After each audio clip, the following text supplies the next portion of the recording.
এ মামা, কাঠের বলে গেছিলাম, এক লোক দেখলাম একটা ফকিরে 10 টাকা দিতেছে, বুঝছেন, মানে 10 টাকা দান করতেছে, তাও ছবি তুলতেছে। আর কাহিনী কি কোনছেন? ভাগনা হনো, বর্তমান সময়টা হয়েছে কে বা 2 টাকা যে দান করবো মানুষ, এরও তার প্রচার করা নাকবো যে সে যে দান করতেছে।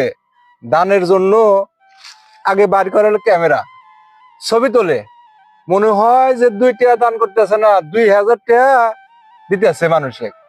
অহংকার নিজেকে প্রকাশ করে যে আমি দান করতেছি, দেহ মানুষ।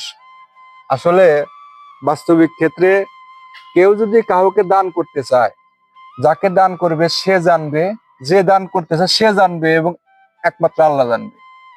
দান কখনো প্রকাশ্যে করতে না এরকম ভাবে।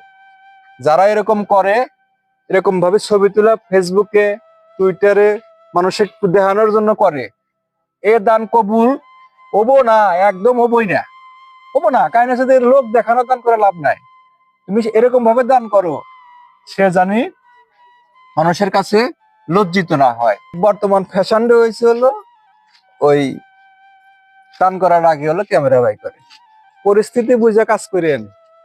আপনারা তো খালি হলো ফেসবুকে ছাড়েন যে আমি দান করলাম, অমুক করলাম, তমুক করলাম।